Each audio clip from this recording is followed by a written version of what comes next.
Quiet guys. Sir, andito po ba sila Poles sa Krame? Yes, yes, andito pa si Janet Napoles sa Krame.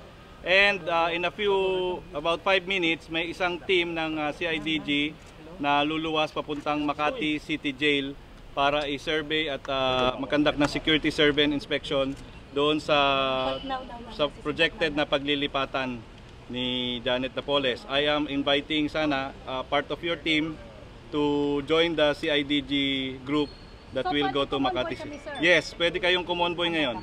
They will be leaving in 5 minutes, so can you prepare yung team nyo? And then we will update you. Diyan tayo sa DPCR magpo-form. Sir, yung unang statement pakiulit sa mga nahuli. Yes sir, please sir. Okay, for the benefit of those who were late, Janet Napoles is still inside Camp Krame. Okay? Kailan siya Kailan siya lilipat, sir? Hindi pa alam, isi-survey pa nga, di ba? Okay, sir. Sir, isa pa lang, pero hindi pa siya kasama doon.